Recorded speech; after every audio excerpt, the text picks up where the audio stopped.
Bom dia, bom dia. Ai, gente, claro, tá faltando uma luzinha. Olhem que maravilha que é essa luzinha. Tum, tum, tum, tum.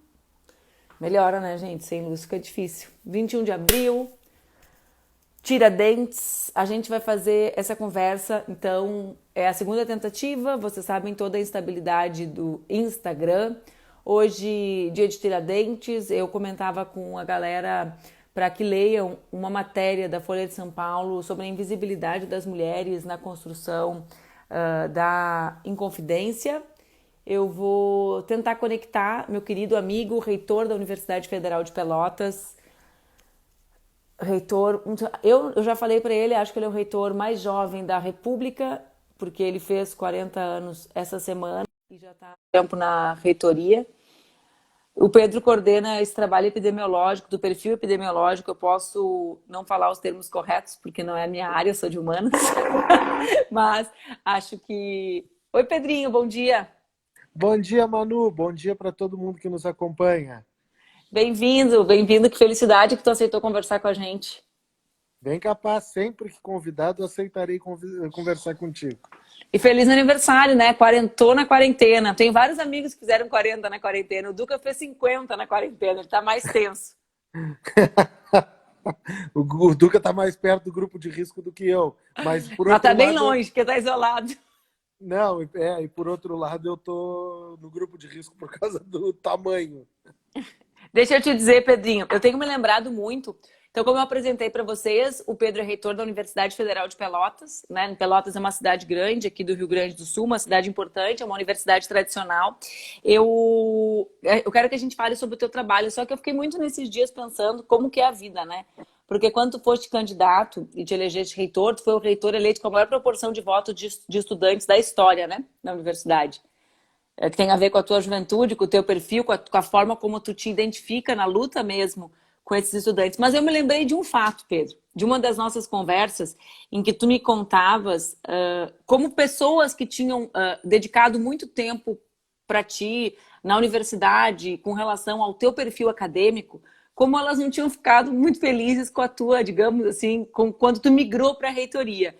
E aí eu pensei, só um pesquisador, um cientista, alguém que atua nessa área e que está na condição de reitor, pode propor com força política um estudo como esse que tu está desenvolvendo. Não é assim das coisas, dos mistérios da vida, Pedrinho? Não, é verdade. Foi bom essa lembrança, porque eu também não tinha pensado nisso, né, Manu? Quando eu fui convidado para ser candidato, porque na verdade o nosso processo aqui foi um processo muito interessante do ponto de vista político, né? Aquela coisa que sempre se fala e que na prática nunca acontece, de um grupo ter um candidato, em vez de um candidato criar um grupo, foi o que a gente fez aqui. A gente teve muito primeiro um grupo. E num determinado momento esse grupo tirou o meu nome para representá-lo. E aí eu me lembro que eu fui falar com algumas das pessoas que eu mais respeito, né? Uma delas eu respeitava, não respeito mais, depois a gente pode falar mais sobre isso, mas eu fui falar muito com o pessoal da epidemiologia, que era o lugar onde eu trabalhava, eu era coordenador do programa de pós-graduação. E eu me lembro do pessoal todo dizendo, não te mete nisso, isso vai ser uma politicagem, vai prejudicar a tua carreira como pesquisador, essa Sim, porque coisa tu já toda. era um pesquisador muito sólido e é raro alguém que se dedica para a pesquisa, né? Quer dizer, que tem toda uma carreira acadêmica, assim, numa área como a tua, migrar tão jovem, né? Para digamos assim, para a política da educação, né? Porque tudo é política, né? Chamam de politicagem, mas administrar as universidades, Isso. defender a universidade pública, a pesquisa é fazer política. E eu tenho me lembrado muito disso nos últimos dias, né? De como foi uma feliz coincidência que tu estejas à frente da UFPEL com essa característica tua de ser um pesquisador da área, mas com a força política que a reitoria te empresta. Não, e é muito legal isso, né, Manu? Eu até falei isso numa entrevista que acabou saindo aí na revista da FAPESP, essa questão do chapéu, né? Porque, assim, eu fui financiado pela população brasileira, né? A minha graduação na Universidade Federal foi gratuita, porque tem uma população inteira que paga impostos.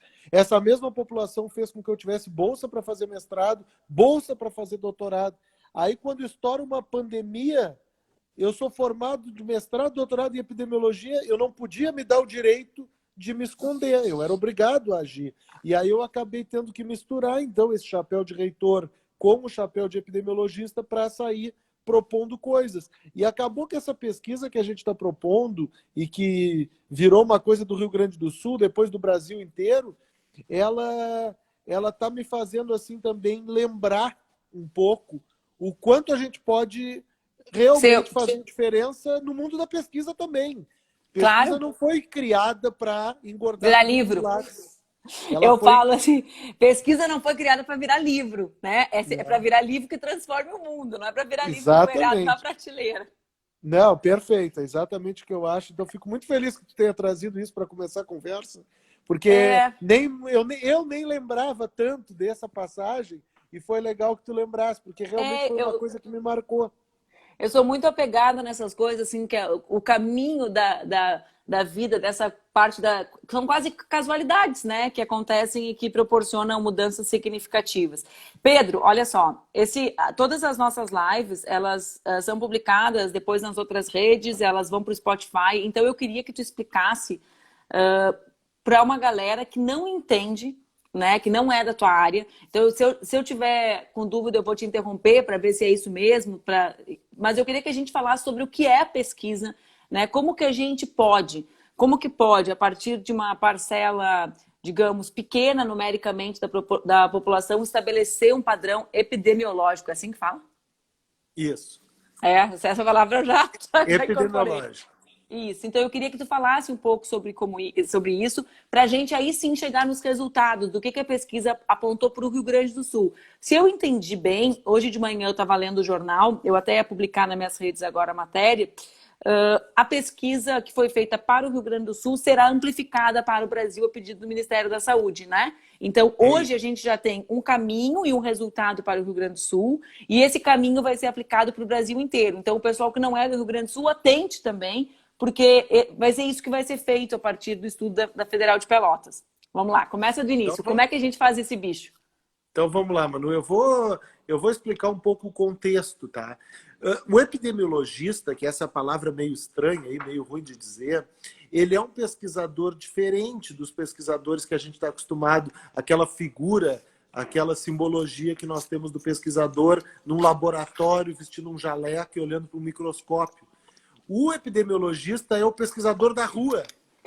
O nosso lugar de atuação é a rua. E é falando com a população, é entrevistando a população e atestando a população. Essa ciência da epidemiologia, embora ela tenha relatos mais antigos, ela surgiu e foi disseminada a partir de um surto de cólera que teve na Inglaterra em 1854. Começou a morrer um monte de gente em Londres, um monte de gente. E um pesquisador, que era médico, John Snow, o que ele fez? Ele começou a botar num mapa onde que estavam essas pessoas morrendo. E ele chegou à conclusão, olha que coisa estranha, esse pessoal que está morrendo mora tudo aqui na mesma região da cidade, no Sorro, que é um lugar turisticamente bárbaro, inclusive. E aí ele foi lá e ele comentou, não, o que essas pessoas têm em comum é que a casa delas é abastecida por água de uma mesma fonte. Então elas devem estar pegando alguma doença da água, essa cólera deve passar pela água. E aí ele foi lá num exercício político e desativou a fonte. Talvez hoje, se ele fizesse isso, ele fosse preso. Ele desativou a fonte e salvou milhares de vidas naquele momento em Londres. Então, a epidemiologia é essa ciência, ela vai na rua para conhecer a realidade. Então, vamos usar esse exemplo para entender o que nós estamos fazendo aqui. É por isso, inclusive, que tem pessoas de outras áreas que fazem graduação em sociais, em outras áreas, e que vão para essa área que é uma área da saúde, né? Exatamente. A epidemia é uma área que não é exclusiva de nenhuma profissão, longe disso. Ela é uma área que tem profissionais de tudo. Aqui no nosso grupo de Pelotas tem antropologista fazendo pesquisa, tem o criminologista estudando violência, tem médico, tem nutricionista, tem educador físico, que é a minha área, professor de educação física. Tem de tudo, tem dentista, tem todo mundo aí. Agora vamos entender a nossa pesquisa. Então, o que a gente está fazendo? O que começou a me incomodar lá no princípio da pandemia é que a gente ficava olhando na TV essas estatísticas de número de casos. E eu ficava pensando, mas isso está errado. Não é esse o número de casos, porque eles só estão testando a pessoa que chega no serviço de saúde com sintoma grave. Então, a pessoa que chega no hospital ou que chega no postinho de saúde tossindo ou com febre. Mas deve ter um monte de gente que está em casa, que está com sintoma mais leve e que não está sendo vista nas estatísticas. E aí que a gente criou, e o César Victor foi quem criou, essa analogia do iceberg. Que a gente tem uma parte visível, que são essas estatísticas oficiais, mas se a gente quer entender a doença, a gente tem que olhar o todo, que está submerso. E aí a gente desenhou a pesquisa. Como é que é a pesquisa? Vamos começar pela do Rio Grande do Sul. A gente vai tirar 4 fotografias no tempo. A primeira já foi tirada, no final de semana da Páscoa.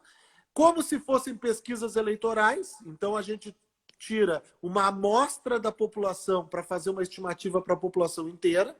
No nosso caso, a gente pegou uma amostra de 9 cidades sentinela no Rio Grande do Sul, representando todas as regiões do estado.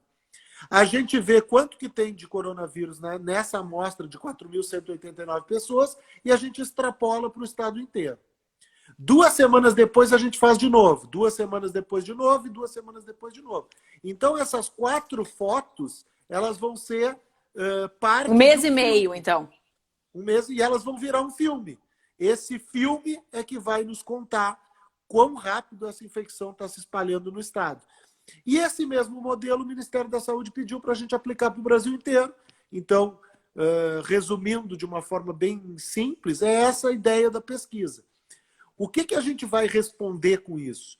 A gente vai saber o quanto que tem de verdade de infecção na nossa população. A gente vai saber qual é o percentual das pessoas infectadas que não vai ter sintoma ou só vai ter sintoma leve, que é um grupo absolutamente prioritário, porque essas pessoas elas transmitem a doença também, elas não sabem que tem. Que é o que a gente chama de subnotificação. Vai conseguir aferir a dimensão da subnotificação, né?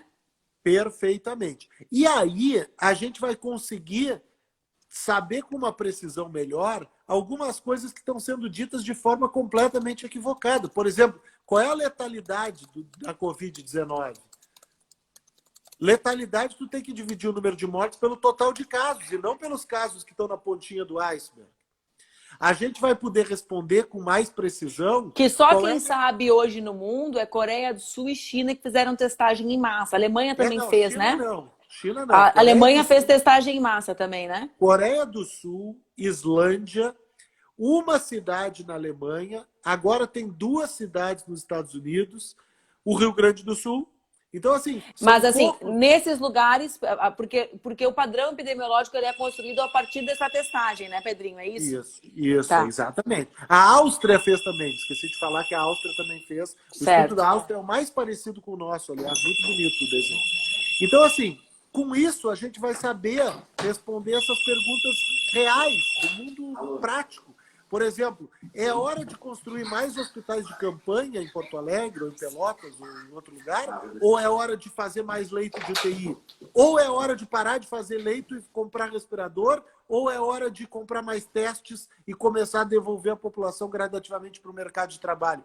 Essas perguntas que hoje são discutidas de uma forma absolutamente superficial, elas agora vão ser respondidas com dados de verdade da nossa população e não por projeções matemáticas. Algumas delas eu vou te dizer que mais me parecem bola de cristal do que qualquer outra coisa.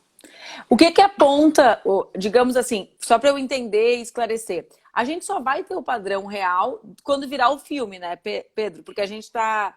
A gente pode avaliar se a política que foi adotada até então, ela tem êxito, deve ser mantida ou não. Né? Porque a gente está falando, então, para botar na linha do tempo, de um estudo que, para gerar as 4 fotos, levará 8 semanas, correto?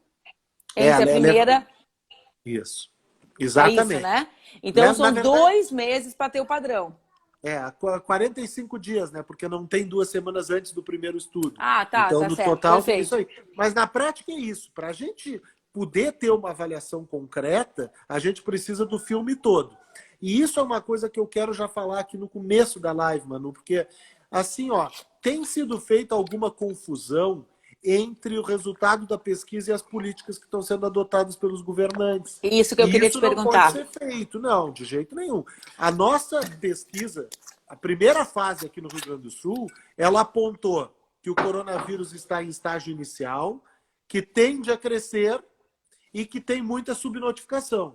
Essas são as delas... conclusões. Nenhuma delas pode nos levar, por exemplo, a relaxar o isolamento social. Absolutamente. Nenhuma dessas... Quando a gente fala de isolamento social, eu acho que aí a gente tem que falar com a devida seriedade. A Organização Mundial de Saúde fez um manual semana passada com 6 passos para começar a relaxar o isolamento social.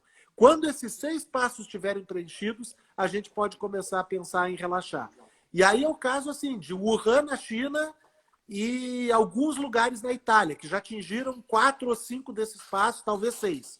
Gente, o Rio Grande do Sul, o Brasil e as cidades do Brasil não atingiram nenhum desses 6 requisitos ainda. Alguns deles atingiram 1, talvez.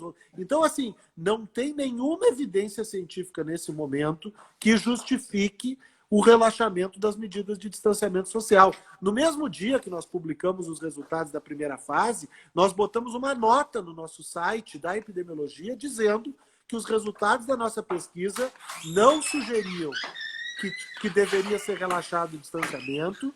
Ao contrário, sugeriam que a epidemia está muito no começo e exatamente por isso deveríamos manter as políticas de distanciamento. Pedro, eu estava pensando, você estava falando, eu estava aqui olhando o resultado do estudo, né? Várias pessoas questionaram, porque coincidiu, digamos assim, algumas medidas de relaxamento do isolamento com a publicação do estudo. As pessoas têm dificuldade de compreender coisas que não são... É uma área muito técnica, né? Que a gente está lidando, então a gente está lidando. E tu falaste algo que eu acho importante, que a gente compreenda que nós nem sequer chegamos no isolamento que talvez se faça necessário, né? Porque a gente tem... Hoje saiu um mapa do Brasil com os percentuais de isolamento. Eu não sei como que eles fazem aquilo, eu não vi o método da pesquisa. Mas não tem nenhum estado do Brasil que chega a 60% de isolamento. Nenhum. Né? Se eu não me equivoco, o maior era 57%, que era o Distrito Federal. Se eu não me equivoco. E né? o recomendado é perto de 70%. Então para que a gente também tenha noção, né, de que a prática do isolamento também está alterando a pesquisa que tu está fazendo, digamos assim, é um ato contínuo, né? A gente está isolado, está impedindo o contágio e por isso a fotografia pode ser melhor do que seria se nós não estivéssemos, não é isso? É exatamente isso, Manu. E uma coisa que é super comum na epidemiologia é o seguinte: em casos de epidemias, e tem muitos relatos na literatura de epidemias, etc., um erro muito comum, relatado várias vezes: o sucesso das medidas é mal interpretado pelos gestores e faz eles acharem que o problema é menor do que ele realmente é. Não, ele Quando não é acertam. menor. Aí o distanciamento estava dando certo. Tanto que o resultado da nossa primeira fase foi uma prevalência baixa. Ou seja, a gente tem que seguir distanciados para continuar num padrão epidemiológico bom. Se a gente pegar o resultado e parar de fazer o que está dando certo, rapidamente a gente vai entrar no padrão dos lugares que erraram. E tem lugares, muitos exemplos que erraram. Os Estados Unidos errou escandalosamente. Eles deixaram de fazer o isolamento no momento inicial da pandemia. Como nós fizemos majoritariamente. Nós fizemos. E por isso que eu acho que a gente, exatamente por a gente estar falando aqui com a comunidade como um todo, a gente tem que tentar interpretar adequadamente as medidas. E até fazer um julgamento razoável do que os governos têm feito. Por exemplo, no ano passado, eu fui às ruas, fui um dos líderes do movimento, criticando muito o Ministério da Educação pelos cortes de verba nas universidades. Depois até foi revertido, aliás, fruto do engajamento e da luta de muita gente.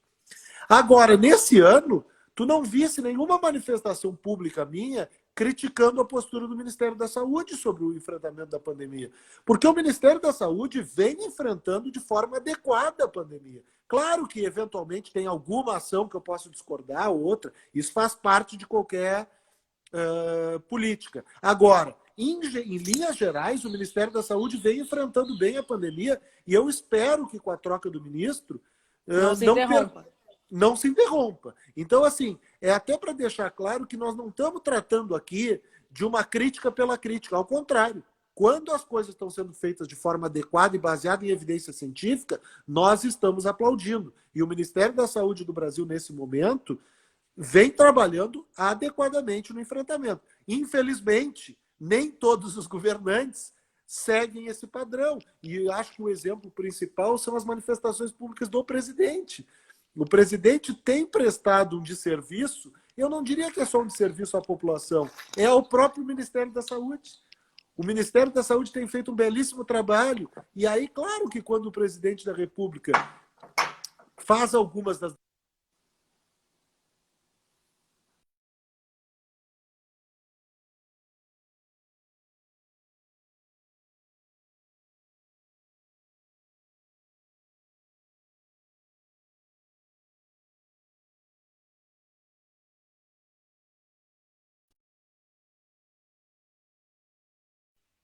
Voltou, Pedro? Voltou. Deu uma Voltou. congeladinha. Tu deu uma congeladora.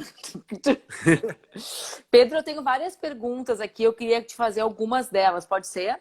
Claro, livre. Assim, então, uma pessoa aqui fala algo que eu acho que é interessante, né? Ele fala, ó, a Julie, eu acho, as letras são muito pequenas nas perguntas, então vocês me desculpem que às vezes eu não enxergo tudo. A epidemiologia clássica nem sempre responde à realidade, é preciso epidemiologia crítica e social. Eu queria que comentasse isso, porque também existe uma visão das pessoas, eu acho, eu incluo uma outra pergunta nisso.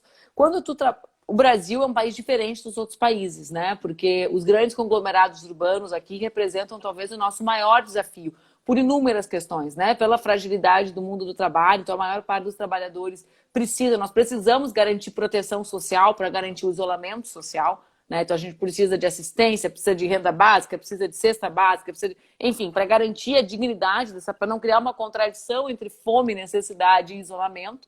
Então tem esse tema, também pelo tema que é muito difícil fazer o isolamento, então as pessoas vivem em casas com um cômodo só, muitas regiões desabastecidas de água, sem saneamento social, então problemas que agravam. O estudo leva em conta numericamente essas populações, né? Porque aí, ao que se sabe, o risco de contágio é maior por essa condição concreta estabelecida, né? Aí eu acho, assim, essa pergunta é daquelas que a gente fica feliz de poder responder, né? Porque, na verdade, essa pesquisa realizada pela UFPEL, ela não surgiu agora, né? Em 1980, os nossos Exatamente. colegas, que hoje são coautores dessa pesquisa, são as pessoas que juntos, sob a minha coordenação dessa vez, o César Victor, o Fernando Barros, foram eles que na década de 80 começaram as pesquisas epidemiológicas em Pelotas, e o primeiro livro que eles publicaram foi Epidemiologia da Desigualdade. E por que eles publicaram esse livro? Porque naquele momento, na década de 80, a mortalidade infantil em Pelotas, entre os 20% mais ricos da população, era parecida com os países europeus que tinham a menor mortalidade infantil do mundo. E a mortalidade infantil nos 20% mais pobres da população era parecida com os países da África que tinham a maior mortalidade infantil do mundo. Existe hoje um centro de equidade em saúde que é coordenado pela UFPEL, pelos mesmos coautores desse projeto que nós estamos conduzindo. Isso é interessante tu falar, Pedro, porque várias pessoas, sabe como é que é o desconhecimento e o disque-disque, né? As duas coisas juntas. Várias pessoas falaram assim, por que a UFPEL foi a escolhida? É porque é a cidade do governador? E eu falava, gente, vocês desconhecem o que é o trabalho do núcleo de epidemia da UFPEL, que é um dos maiores do mundo, porque tem essa desvalorização da pesquisa brasileira. Então, o que vocês fizeram nesse núcleo com o tema, eu sou muito feliz de conhecer, e só conheço por causa do tema da amamentação, né? Eu conheço por causa que eu me inseri numa pauta concreta. Eu já era deputada, né, durante muito tempo e desconhecia a relevância do trabalho para o mundo, né? Reconhecida nas maiores universidades do mundo. Então, é bom que a gente fale isso. Para o pessoal entender, né? A Universidade de Pelotas foi escolhida para fazer isso porque o brasileiro com mais chance de ganhar um prêmio Nobel hoje é um pesquisador da Universidade Federal de Pelotas aposentado, que é o professor César Victor. Que já ganhou o maior prêmio de saúde do mundo, né? E que foi a pessoa que influenciou as políticas da OMS da amamentação exclusiva, como a Manu muito bem falou. Então, assim, a gente não pode também entrar nesse complexo de desvalorizar tudo que é nosso. Não! O programa de pós-graduação em epidemiologia da UFPEL, numa universidade pública, que ninguém paga para estudar, ao contrário, ele é o programa de pós-graduação da saúde pública, o primeiro do Brasil a atingir nota máxima pela CAPES. Ele mantém a nota máxima, acho que já faz 20 anos. Então, assim, é um programa de pós-graduação, e aí eu, humildemente, como coordenador da pesquisa hoje, eu tenho que dizer que a minha função como coordenador da pesquisa hoje é continuar o trabalho de pessoas que fizeram isso por nós. Então, assim, eu estou num lugar hoje de que a minha posição de reitor e a minha posição de ter sido a pessoa que deu a ideia de fazer a pesquisa, e por isso eu estou coordenando. Mas o grupo da epidemiologia de Pelotas tem um reconhecimento internacional que deveria refletir no reconhecimento local aqui. Mas Então, não é. Volta para o assunto, eu só queria falar sobre isso, porque várias pessoas me perguntaram. Eu dizia, gente, quanta ignorância, né? Quer dizer, a gente não saber que a gente tem ali um núcleo com pesquisadores que são reconhecidos no mundo inteiro, né? No mundo inteiro, pelo serviço que prestaram. tem outra coisa, né, Manu? Agora que a gente acabou entrando nesse assunto, vamos falar. Todo mundo aqui, vamos pegar todas as pessoas que nos acompanham e que têm filhos, ou que têm sobrinhos, netos, e elas levam no pediatra no começo da vida para acompanhar aquelas curvas de crescimento. Aquelas curvinhas que acompanham o crescimento, elas foram desenvolvidas em 6 lugares do mundo. Um deles é Pelotas. E mais, a coordenação geral daquela pesquisa foi do César Victor, esse mesmo pesquisador. Então, assim, naqueles momentos, a epidemiologia de Pelotas já se destacava. Então, nesse momento, o que está acontecendo agora é consequência de um trabalho de longo prazo. Eu só queria voltar, Manu... Não, eu quero que tu volte para responder a minha pergunta. Eu só falei sobre isso para as pessoas saberem. Não, foi ótimo. Se a gente vai olhar as desigualdades, essa questão da aglomeração, sim, o nosso questionário já pensou em tudo isso. No Estudo Gaúcho, a gente já tem um indicativo socioeconômico baseado em escolaridade. A gente já está buscando os indicadores socioeconômicos dos setores censitários sorteados para fazer parte da pesquisa. E na pesquisa nacional a gente conseguiu ampliar. Então, na pesquisa nacional, a gente vai ter indicadores socioeconômicos mais fortes, a gente vai ter indicadores de aglomeração também mais fortes, porque tivemos um pouco mais de tempo para preparar o questionário.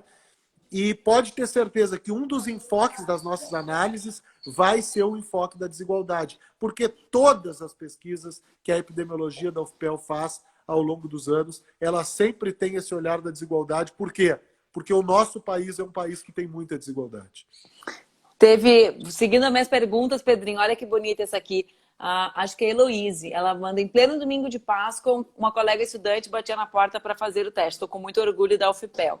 Viu que legal? Eu sempre tive orgulho da UFPEL, que foi a universidade que meu pai deu aula a vida inteira, né? Tem uma história engraçada. Meu pai, vou ouvir isso em público agora, Pedrinho. Que quando o pessoal foi para reitor, ele não deixou tu passar em sala. Teve 2 professores da universidade que negaram que eu passasse na sala. Um deles foi o pai da Manu. Eu podia usar isso contra ti politicamente? Teu pai não impediu o debate democrático. O meu pai é uma pessoa muito benquista em Pelotas, mas eu brinco com ele que ele teve 2 erros na vida. Um, ele me proibiu de tocar bateria. Ele disse que não, ele não se lembra. Né? Eu ia ser hoje a baterista mais massa do país. Assim, a gente está realizando meu sonho, é ter uma banda aqui em casa decente, porque o Gui tá tocando baixo e eu ia poder tocar bateria. Não ia ficar de coadjuvante nas minhas lives. Mas o segundo foi isso aí, que eu morro de vergonha. Mas é que, né? Não, mas tu não precisa morrer de vergonha, Manu. O teu pai, naquele momento, e aí eu vou falar um pouco sério sobre isso, para voltar no tema que eu botei no começo da conversa. Se tem uma coisa, o teu pai, naquele momento, estava acreditando num grupo de pessoas que tem um discurso progressista e que, na prática, tem alguns dos comportamentos mais autoritários que eu conheço aqui de Pelotas. Então, assim como nós temos as pessoas que fazem a negação da ciência num subgrupo do grupo que governa o país hoje, aqui na Universidade Federal de Pelotas eu também tenho colegas que fazem negação da ciência, que fazem, e especialmente triste, aqueles que usam um discurso progressista tão importante como pessoas como tu colocam na prática, mas usam o discurso progressista de forma equivocada. Eu tenho visto nas últimas horas algumas pessoas com posturas assim, que eu fico imaginando a vergonha que as pessoas que construíram a luta dos grupos progressistas devem ter de algumas manifestações públicas que eu olho aqui e que eu tenho lido nos últimos dias. O tempo fará esse julgamento.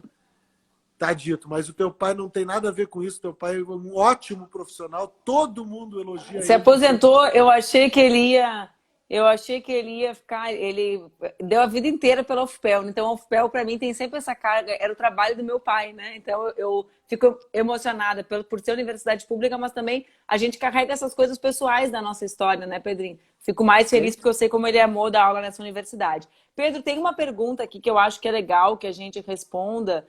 Que o pessoal reclamou que estava com muito barulho externo na live. Eu estava até rindo, gente, porque eu tinha pedido, eu peço umas entregas de umas coisas para mim e o Duca que tem que buscar. Eu estava rindo porque ele estava com uma cara assim de eu te mato depois dessa quarentena, de tanta descida para pegar as coisas. Vamos lá. O pessoal pergunta aqui o seguinte: se a partir do estudo tem como a gente ter perspectiva, né? Essa primeira fotografia das 4 já nos dá algum sinal de quando nós vamos começar a sair do isolamento? Olha, não. A resposta sincera é não. Eu acho que a gente precisa ter a segunda fase, que vai acontecer esse final de semana. Porque para a gente saber alguma estimativa de quando a gente vai sair, a gente precisa de 2 pontos no tempo para saber o quão rápido está crescendo. Então, a gente precisa pelo menos dessa segunda fase que deve ser divulgada aí na quarta-feira da semana que vem. Não garanto que com essa segunda fase nós vamos ter uma previsão muito concreta, mas certamente é com o acúmulo das fases é que a gente vai poder dar recomendações mais fortes. Porque também é importante dizer, ninguém está defendendo que o isolamento dure para sempre. O isolamento não pode durar para sempre, porque os grupos mais desfavorecidos da população vão acabar sendo os mais prejudicados em um determinado momento. Agora, nesse momento é o contrário. Hoje, o isolamento é especialmente relevante para os grupos mais vulneráveis da população. Então, esse paradoxo é que nós temos que saber dosar exatamente do jeito certo. Hoje, os grupos que mais precisam devem estar distanciados. Mais para frente, o distanciamento exagerado pode prejudicar esses grupos que mais precisam. Então, é sempre aquela dificuldade do gestor. O gestor tem que tomar só uma decisão, na minha percepção, que é uma decisão que sempre tem que balizar todas as suas decisões. Ou ele faz gestão para quem mais tem, ou ele faz gestão para quem mais precisa. Todas as decisões de um gestor devem ser baseadas nessa pergunta. Hoje, quem mais precisa do isolamento. Daqui a um tempo, esses que mais precisam vão precisar de um plano gradativo de retomada. Então, se a gente faz gestão para quem mais precisa, a gente tem que estar sempre monitorando. E aí eu te digo que pelo menos a segunda fase da pesquisa é necessária para que a gente possa ter uma recomendação melhor nesse sentido. Que vai ser feita no próximo final de semana. Agora, esse final de semana. Agora, esse final de semana. Hoje é o quê? Hoje é terça? Hoje é terça. A coleta de dados vai ser sábado, domingo e talvez entre na segunda-feira. Certo. E o resultado deve ser divulgado quarta. Tem algumas pessoas que acho que perderam o início. Alguém pergunta quais são os resultados preliminares. Essa é a mesma pesquisa que o César está envolvido, né? Sim, é a mesma pesquisa. Porque alguém perguntou assim. Porque alguém perguntou aqui, é a mesma pesquisa? Então, é a mesma pesquisa. Sim, a mesma pesquisa. Então, o que é o resultado preliminar, assim, resumindo? Isso, pediram de novo. A primeira fase disse o seguinte, olha, o percentual de infecção é muito baixo, 0,05%, ou seja, a estimativa é de que haja um infectado para cada 2.000 gaúchos. Agora, se a gente transpor esse número para a população do estado, significa que teriam 5.650 pessoas. E as estatísticas oficiais na época indicavam 700 pessoas. Então, existe, como fazendo aquela analogia do iceberg que eu falei antes, dessa grande bloco de gelo, para cada caso aparente, deve ter uns 8 casos que estão submersos. O que significa submerso? Eles estão aí na rua, circulando, ou estão em casa, e ainda estão no período contagioso. Esse que é o problema. Exatamente por isso que essa pandemia ela é tão desafiadora. Esse vírus, ele não é tão letal, mas ele Tu agora respondeu uma transmissível. pergunta minha. Então, quando eu li a pesquisa, eu pensei, por que o teste só capta quem tem muito, quem reage muito? É porque ainda está na fase de contágio. É isso que interessa saber, né?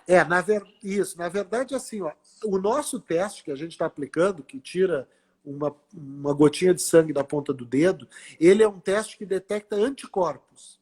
Ou seja, é a pessoa que já teve exposição ao vírus e já deu tempo de produzir anticorpos. Tanto que esse nosso teste, esse que a gente usa na pesquisa, ele não seria um bom teste para usar no postinho de saúde, nem no hospital. Ele é um bom teste para identificar quem já está imunizado contra a doença. Então, assim, tanto que a gente sempre toma o cuidado de dizer que o resultado de cada fotografia que a gente tira, ele representa uma realidade de alguns dias para trás, normalmente uns 10, 15 dias para trás. Então, quando a gente estimou que tinha 5.650 gaúchos e gaúchas com coronavírus, e a gente divulgou isso semana passada, a gente estava relatando um resultado que refletia 10, 15 dias antes. Quando a gente fizer essa segunda pesquisa e divulgar, a gente vai estar relatando um resultado que significa mais ou menos o dia de hoje. Sempre tem esse delay, porque o teste que a gente aplica, ele é um teste de anticorpos e não é um teste de infecção aguda. Isso que eu não tinha entendido, que agora, graças à tua explicação, eu entendi. Tem outra pergunta que foi feita aqui, Pedrinho, que é relacionada ao banco de dados. Vocês vão trabalhar com as mesmas pessoas? Não. Cada amostra pegará uma nova parte, um novo conjunto de pessoas. Cada fase é um novo grupo de pessoas. A ideia de acompanhar o mesmo grupo de pessoas, que é o que a gente faz aqui em Pelotas. Na UFPEL, isso. Acho que talvez por isso a pessoa tenha perguntado. Para outras questões de pesquisa é mais relevante. Para a gente saber causalidade de doença, para a gente saber prognóstico de doença, é melhor acompanhar o mesmo grupo de pessoas. Mas para o objetivo desta pesquisa, que é saber o percentual de infecção, é como se fosse uma pesquisa eleitoral. É muito melhor que a gente faça com amostras independentes da população em diferentes momentos no tempo, que é o que a gente está fazendo. Pedro, outra pessoa perguntou quando vai começar a ser aplicada a pesquisa no país?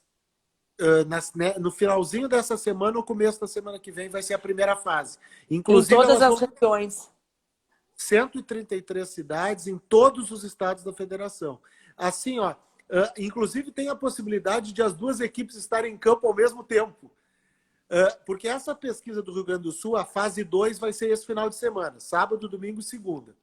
E a pesquisa nacional é bem provável que a fase 1 aconteça segunda e terça da semana que vem. Então, talvez na segunda-feira, aqui no Rio Grande do Sul, tenha as duas equipes, a do IBOP fazendo a pesquisa nacional e a do IPO fazendo a pesquisa no Rio Grande do Sul. Está sendo feito pelo IPA, um grande instituto, a Elis também de Pelotas, um instituto muito sério. Sabe que a Elis talvez seja pesquisadora, tem outros institutos, óbvio, né? Mas a Elis tem uma grande credibilidade, inclusive em pesquisa eleitoral, que é algo raríssimo de se ter credibilidade. Ela monitora Exatamente. com muita... É o IPO que está fazendo a pesquisa aqui no Rio Grande do Sul, e no Brasil foi o IBOP, foi um processo de chamada pública e o IBOP é que acabou sendo contratado. Então, assim, claro, as duas pesquisas elas são muito parecidas, para falar a verdade. A diferença é a magnitude, é claro. A pesquisa brasileira são 33 mil testes em cada fase. A pesquisa gaúcha são 4.500 testes em cada fase. Mas o desenho da pesquisa é muito parecido. Para falar bem a verdade, são muito similares as pesquisas. Eu fiz uma pergunta, talvez seja um tom da pergunta que alguém está fazendo aqui. São várias perguntas, eu fico selecionando. Tem umas duas relacionadas à universidade, viu, Pedro? Eu estou falando primeiro de epidemiologia para a gente falar depois de educação. Mas, assim, tem uma pessoa que pergunta... quais seriam essas etapas? Talvez seja para aprofundar mesmo. Tu disseste do guia da OMS, são 6 itens, né? Se eu não me equivoco. Quais seriam as etapas que nós teríamos que cumprir para poder imaginar, por exemplo, a abertura do comércio, como algumas cidades têm? A pressão é muito grande, né, sobre os prefeitos. Isso também é uma das coisas que o Bolsonaro atrapalha, que ninguém fala, porque ninguém conhece o presidente, né? As pessoas conhecem o presidente da TV, mas todo mundo sabe quem é o prefeito, sabe onde ele mora, conhece a família, em qualquer cidade, tirando São Paulo, que é um mundo. Em Porto Alegre é assim, Pelotas é assim, cidade menor mais ainda, né? Então a pressão é desproporcional, a pressão que pode ser feita sobre um prefeito do que pode ser feita sobre o presidente, mesmo sobre o governador. Então, várias pessoas falam sobre as suas cidades, a experiência de pressão e até de manifestação de alguns prefeitos de que vão abrir gradativamente. E essa pessoa pergunta, quais seriam então os itens, os 6 itens que a gente teria que cumprir para poder imaginar isso? Eu fui ali pegar o papel para dizer exatamente, então. O primeiro deles, transmissão do vírus controlada. O que é isso?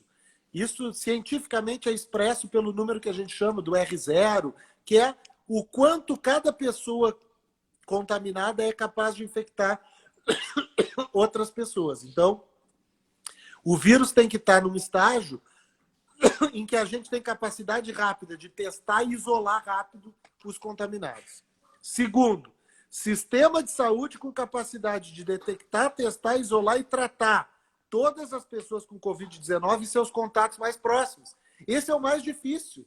Então, nós temos que ter leitos de baixa complexidade, tipo hospitais de campanha, e leitos de UTI para todas as pessoas que forem adoecendo. Esse é o segundo item. Terceiro, controle de surtos em locais especiais, como instalações hospitalares. Esse é um problemão.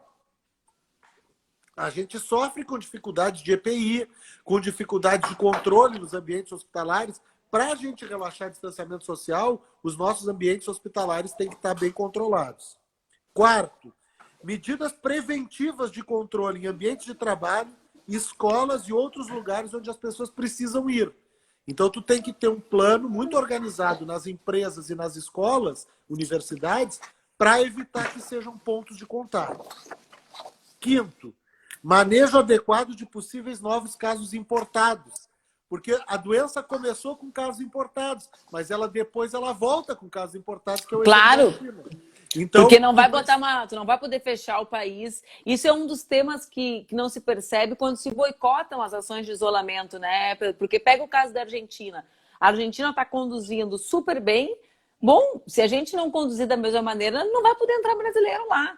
Tem um impacto no nosso comércio, na nossa, né? Exatamente. E o último item é comunidade informada e engajada com as medidas de higiene e as novas normas. E esse é um ponto que aí tu acabaste de falar, né? A gente está tendo dificuldade. E aí eu até vou me solidarizar um pouco com os gestores. Os gestores, às vezes, têm as suas decisões, mas o gestor não pode controlar a vida tanto das pessoas. Às vezes tem uma recomendação de que ninguém sai e os parques aí são lotados. As pessoas vão para a rua por conta própria. Então, esse é um debate seríssimo no Brasil, Pedro, porque, por exemplo, para aumentar a capacidade de isolamento, alguns gestores começam a debater o uso da força policial, né? O que poderia ser o adequado para esvaziar, por exemplo, a orla do Guaíba. Agora, como fazer isso sem controle social, né? Então, como é que tu faz isso sem fazer com que o povo participe dos espaços de decisão, de controle? É muito complexo, tem alto grau de complexidade. E a gente volta aí para uma discussão que é uma discussão básica da minha área de atuação, né? A gente também tem que saber que existe um limite do que o Estado pode fazer, né? E aí tem todo o conceito do nanny state, do Estado não adotar uma postura de babá, porque daqui a pouco o Estado começa a dizer, olha, tu tem que praticar atividade física, olha, tu tem que comer desse jeito, tu não pode fumar. Então o Estado tentando controlar exageradamente a vida das pessoas. Então tem um ponto, um limiar aí que tem que ser controlado. Mas claro que é justamente aquele que equilibra a saúde coletiva, né, com o direito individual. Então, por exemplo, por que a gente fala, as pessoas falam, eu tenho o meu direito de ir e vir. Não, assim como tu não tem direito de tomar antibiótico, digamos assim, sem receita médica. Por quê? Porque aquilo não afetará só a ti, afetará ao conjunto, assim como a mãe não tem o direito de não vacinar o filho, né? Porque não é um mal, é um pacto coletivo. Agora, sempre resguardando os outros direitos que são individuais, que afetam a vida da pessoa e que não afetarão outras pessoas, né, Pedro? Não, perfeito. Essa é uma ótima reflexão, porque eu entendo essa percepção que os gestores estão tendo. Os gestores também não querem adotar medidas que ninguém vai cumprir, porque tem um limite até onde eles podem controlar. Então, assim, as decisões são difíceis. E aí, por isso que eu acho, Manu, que a gente tem que ter um pacto de apoiar as boas decisões. Claro. A gente precisa que nesse momento a gente não reproduza uma divisão do país entre quem votou A e quem votou B. Não. A gente tem que nesse momento, ser capaz de isolar aqueles que estão tomando decisões sem se basear nas evidências.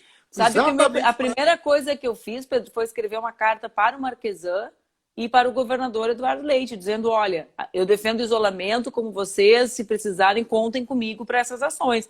É óbvio que a gente tem diferenças, né? Isso é óbvio. É isso aí.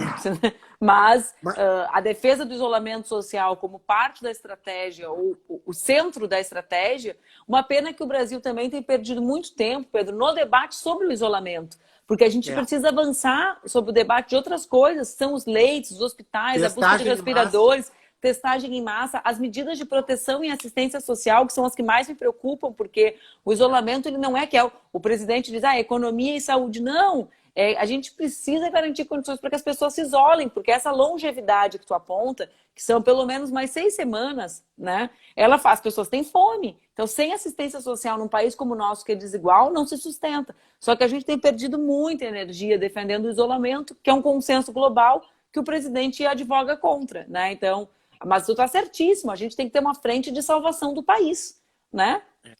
Eu acho que esse é o ponto central, é a gente ter uma frente de salvação do país, uma frente daqueles que acreditam na ciência, uma frente daqueles que querem que as decisões sejam pensando no bem coletivo.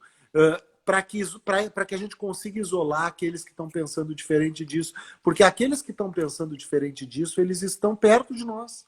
Eles estão perto de nós em todos os ambientes. Então, claro que eu trago sempre um pouco para o nível micro. Eu tenho que trazer para o nível micro, porque no nível micro é que eu vejo as coisas se materializando, entende?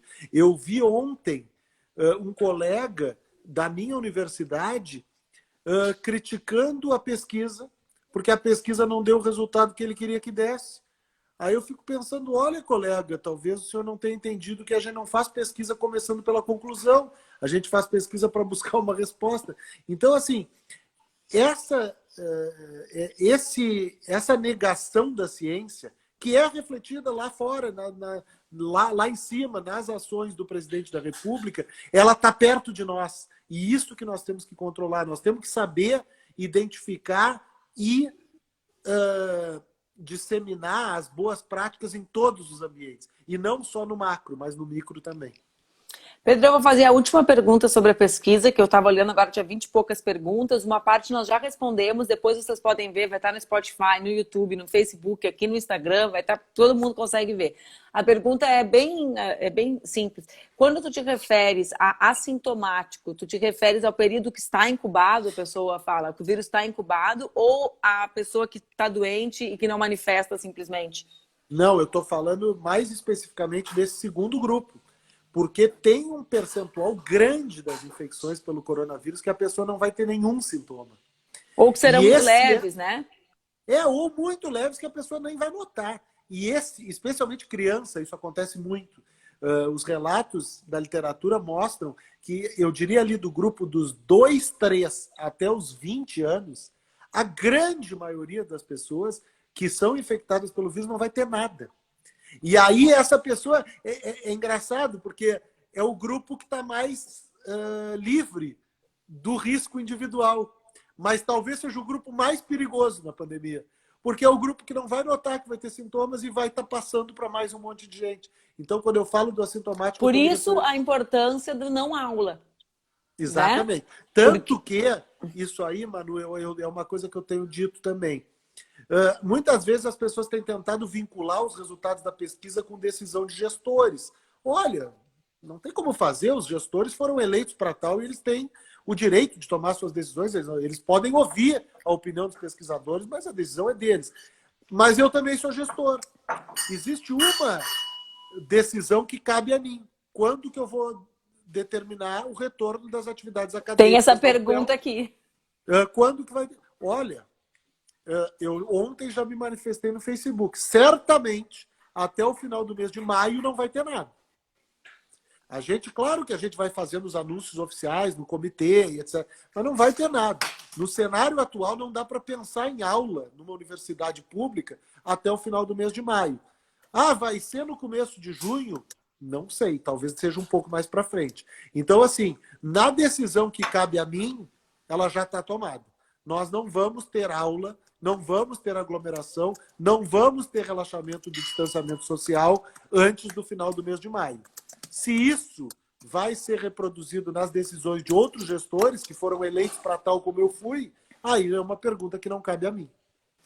Pedro, justamente essa era uma das perguntas que eu ia te fazer, né? Também é importante que as pessoas entendam, porque muita gente acredita no discurso do isolamento vertical. Então, por exemplo, eu tenho 2 filhos, uma de 4 e um de 16. É evidente que eu quero que eles voltem para a escola. Minha filha sente falta das amigas, é a questão até mais afetiva, ela estava sendo alfabetizada. Quem que quer ver uma alfabetização interrompida, né? Nenhuma mãe quer ver. Tem crianças que só comem na escola.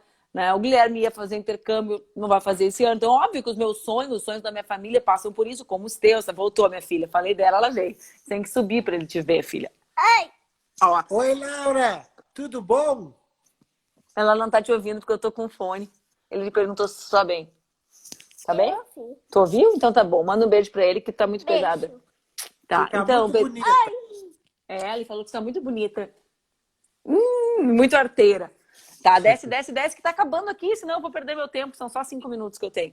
Mas aí as pessoas dizem, bom, mas eles não correm risco, por que que eles não vão? Ora, porque eles voltariam para minha casa e eu não tenho o mesmo padrão que eles. E a minha casa, na minha casa moramos só eu e meu marido, mas é muito comum que não more só eu e o marido, que mora também a sogra, né, que mora aquela tia. As casas não são casas como a minha.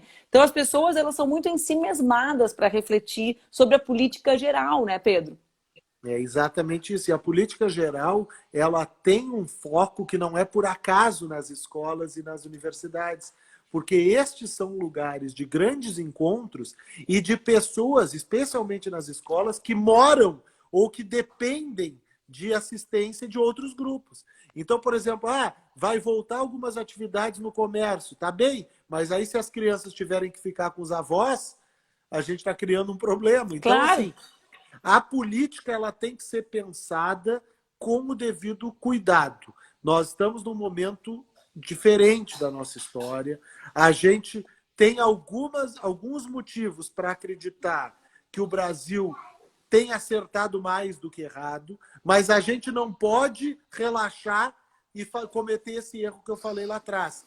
Acertar numa pandemia, às vezes, dá a falsa impressão de que a pandemia não é tão grave. Não, a pandemia é muito grave. Dia 16 de abril, morreram quase 5 mil pessoas nos Estados Unidos num dia. Um dia, 5 mil mortes por causa da pandemia. Então, a pandemia é gravíssima. Se a gente errar, a gente vai ficar num cenário igual a esse. Então, é momento de ter responsabilidade, é momento de que as decisões sejam tomadas com base na evidência científica e é momento de ouvir o que diz a ciência.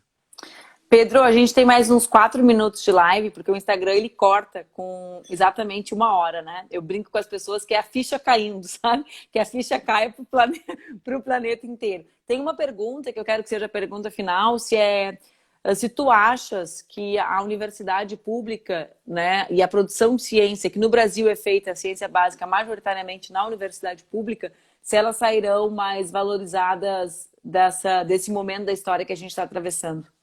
Eu não tenho dúvida. É um efeito colateral difícil de comentar e difícil até de comemorar, porque não precisaria a gente passar por uma pandemia e perder tantas vidas para a gente valorizar as universidades públicas. Mas certamente as universidades públicas sairão muito valorizadas dessa pandemia. O caso da UFPEL, para mim, é emblemático. E tu não vais ver eu me emocionando falando da pesquisa que a gente está conduzindo, mas talvez tu vejas eu me emocionando falando das ações que estão sendo feitas na UFPEL. Tem gente produzindo álcool gel, tem gente fazendo máscara, tem gente tentando fazer respirador, tem gente imprimindo máscara em impressora 3D, tem tudo acontecendo aqui. Tem gente desenvolvendo teste, tem um hospital de referência da cidade, que é o Hospital da UFPEL, tem unidades básicas de saúde com centrais de triagem desenvolvidas pela UFPEL, tem teleatendimento, tem tanta coisa acontecendo e tanta gente trabalhando anonimamente, e quem aparece é o reitor, e é injusto que seja o reitor. Quando sai a reportagem, às vezes o pessoal quer uma entrevista com o reitor, eu fico com vontade de dizer, não, o reitor não, vai entrevistar quem está fazendo isso, que são pessoas que estão trabalhando de forma brilhante. Então, assim, é um efeito colateral que não precisaria ser assim, mas certamente as universidades públicas vão sair muito fortalecidas desse momento triste da nossa história, porque as universidades públicas estão respondendo ao que é necessário para a nossa população. Pedro, eu estou muito feliz de ter conversado contigo, as pessoas amaram a nossa conversa, estou recebendo aqui milhares de corações, milhares de pessoas agradecendo, muita gente da UFPEL assistindo, várias pessoas profissionais de saúde, alguém mandou agora aqui, apareceu para mim, sou do Conceição, que é o maior hospital federal do Brasil, que é aqui em Porto Alegre, o Hospital Conceição, está sendo muito esclarecedor para mim, então eu quero te agradecer, eu sou emocionada por todas as razões, viu, Pedro, porque a UFPEL ela é uma universidade fora de uma capital, e isso tem a ver também com um sonho, né, de uma educação que possa se distribuir regionalmente. A metade sul do estado é a metade, o pessoal imagina no resto do Brasil, um Rio Grande do Sul todo rico, né? E não sabe da dificuldade que a metade sul, por exemplo, atravessou nesse último período da história, né? O quão difícil que as condições foram as condições econômicas e são as condições econômicas da metade sul do Rio Grande do Sul nesse último tempo que a gente atravessa na história. Então, ver a UFPEL dirigida por um jovem, né, Pedro? Porque a juventude é muito desacreditada, né? A gente tem isso em comum. Um jovem que é pesquisador e que está à frente desse trabalho, que vai ser referência global, né? Hoje eu estava lendo sobre isso, estudo inédito no mundo, né? Tem tudo a ver com o que vocês já fizeram com o trabalho, com a tradição de vocês no núcleo de epidemia da UFPEL.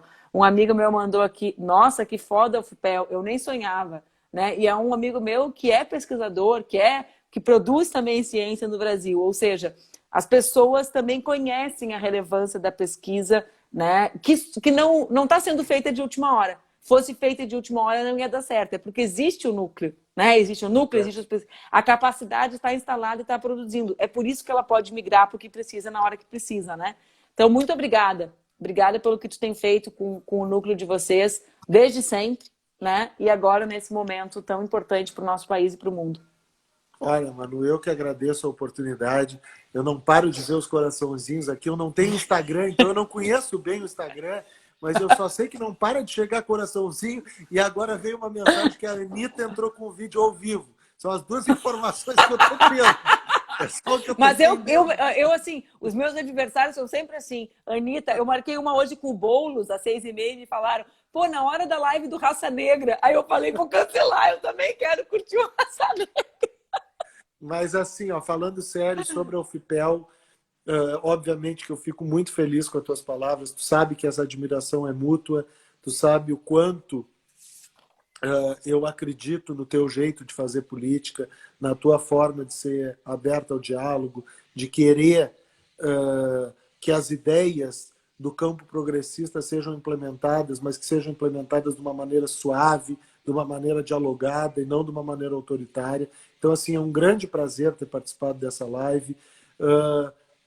Eu tenho feito muitas manifestações públicas e tenho mais várias. Hoje vou estar aí na Gaúcha no começo da tarde. Mas, assim, ó, foi um dos momentos que eu me senti mais descontraído para poder falar sobre o que está acontecendo.